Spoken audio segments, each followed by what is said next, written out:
Good evening, everyone. I'm a huge college football fan, and for a long time, I've wanted to find out what is the best college football conference in college football. So I took the data from 1970 to present because that's about the time I started watching college football. And I gathered this data from the Associated Press and from ESPN.com. Now, out of those, I've looked at the national championships, the best teams of all time as compiled by the Associated Press, the total number of Heisman trophies won, the number of current players in the NFL, and finally, we'll look at today's BCS standings or the Bowl Championship Series standings just to find out which one is the best today. Okay. Now, historical data shows that the Big 12 has 12 national championships since 1970. And those include 5 from Nebraska, 4 from Oklahoma, 2 from Texas, and 1 from Colorado. The SEC has 10 championships. 4 of those are from Alabama. 2 of them are from Florida. Correction, 3 of them are from Florida. 2 from LSU and 1 from Tennessee. And the Pac-10 has 6 championships. 5 of those are from USC, and then 1 being from the University of Washington. Okay, and there's been some memorable games, such as the 1994 game in which Nebraska throttled the University of Florida 62-14, and some of the most memorable games, such as last year's 24-14 Florida victory over Oklahoma, that featured for the first time in history 2 Heisman Trophy winner quarterbacks competing for the national championship.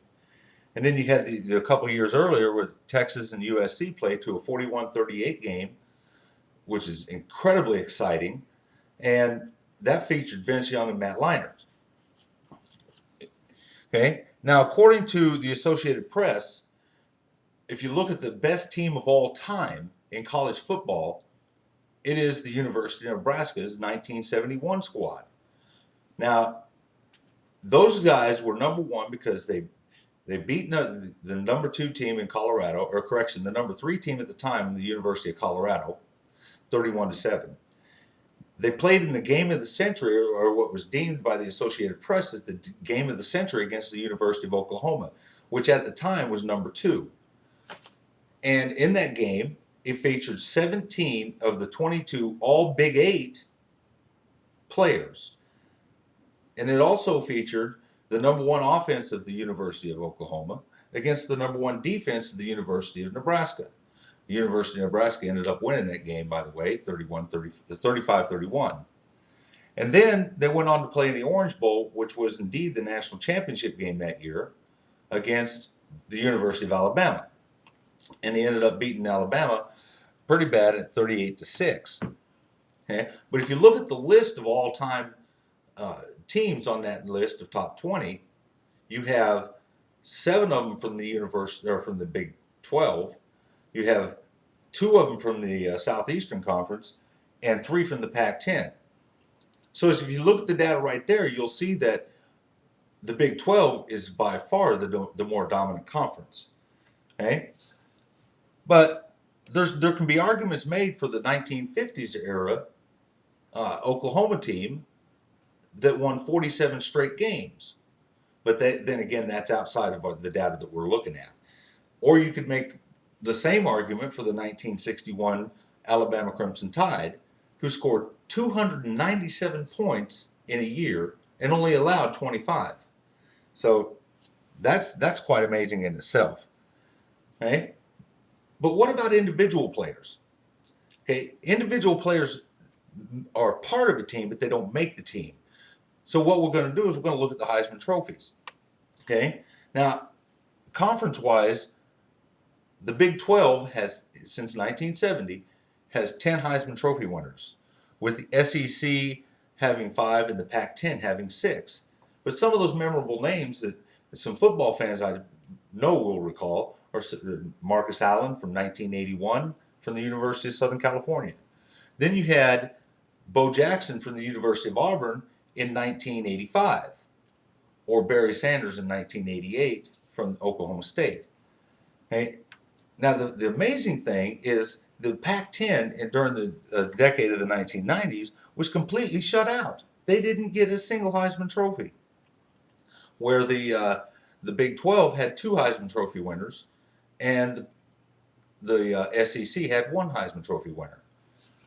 Okay, and then since the turn of the decade or turn of the century, the Pac-10 has had 3 in the decade of 2000.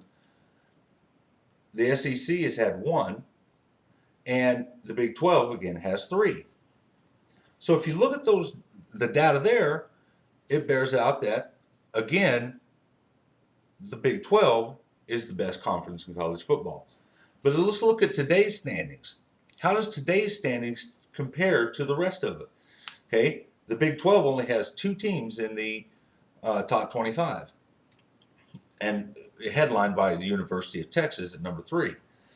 The SEC has the top 2 teams in the nation today, and that is University of Florida, University of Alabama. Now, one of them we know is going to lose because they got to play in order to see who goes to the national championship game. So that's going to be a tough one. One of those 2 have to lose. And in the Pac-10, they have 4 teams in the hunt for the top 25, but the highest one they got there is number 12, or correction, number 8. So when you look at that, it's very evident that the Big 12 again is going to compete for the national championship along with the team from the SEC. So no telling who's going to win that game, but you know it's going to be a good game anyway. So when you look at the statistical data that has been gathered there in front of us, we have the Big 12 has more national championships, more Heisman Trophy winners, more teams on the best teams of all time list from the Associated Press, and they will again this year compete for the national championship. So for my money and for my data, I say the Big 12 is the best conference in college football today. Thank you very much.